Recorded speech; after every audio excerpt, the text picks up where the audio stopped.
In this video, we're going to take a look at how to install WordPress automatically using your cPanel account, and in particular a function in your cPanel account called Fantastico. So just log into your cPanel account and you should scroll all the way to the bottom and you'll see this blue smiley icon right here that says Fantastico Deluxe. So this is the software. It comes free with almost any type of cPanel account that you have. If your web hosting provides cPanel, you should have Fantastico already installed in your cPanel. And if not, then you should contact your web hosting and ask them about this feature, as it's really important for you to install a lot of useful scripts onto your website. So I'm going to go ahead and click on Fantastico Deluxe. And this is the main Fantastico Deluxe screen, and if you scroll down, you'll be able to see that besides the WordPress application that we want to install, you will also find a lot of other useful open source or free PHP scripts that you can install to your server.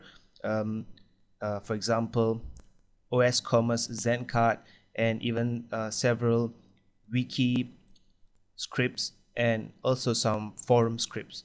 So you're going to install WordPress, just click on WordPress here. Next, click on New Installation. Okay, so this is the main setup or configuration screen for your new WordPress blog. And it's just a few fields here that you need to fill up. But the most important is this field here that asks you which directory you want to install WordPress on.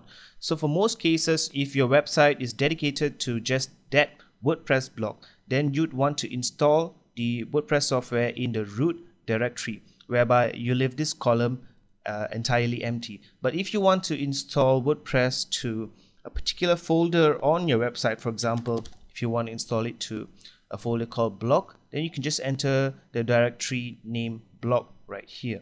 But I'm going to install this to the root folder of my website, so I'm going to leave that blank.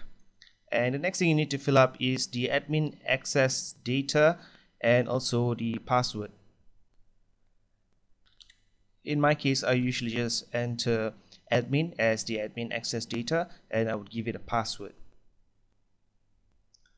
And when that's done, you just need to put in your admin nickname. Now, this is the name that would appear under every page or under every blog post that you create. And it's not really the same as the admin access data. So you may want to enter your real name.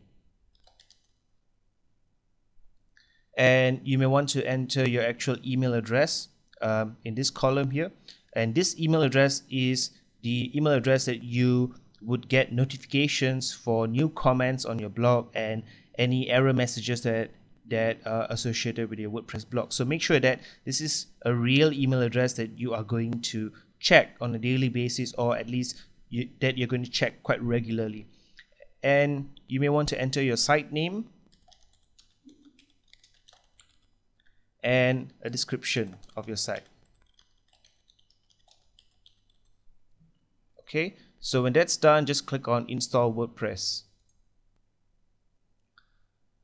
Okay, so it says here that the MySQL database has been created, and this is the name of the MySQL database. And then just some confirmation notes here that I've chosen to install WordPress on the root directory of my website, and this is the access URL. Of course, in this example, I'm just using youractualurl.com, but this would be your actual website URL. And then you're going to click on Finish Installation to finalize the setup and upload all the files to your web server.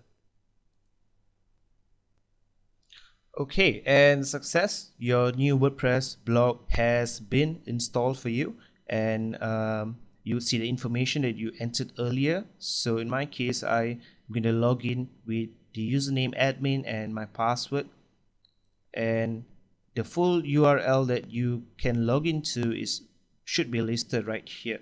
Now, if you want to have a copy of the installation details, then you can just enter your email address in this section here and click on send email, and all this information that you see here would be emailed to you. But for now, I'm just going to log into the WordPress dashboard itself. I'm going to click on the dashboard login URL.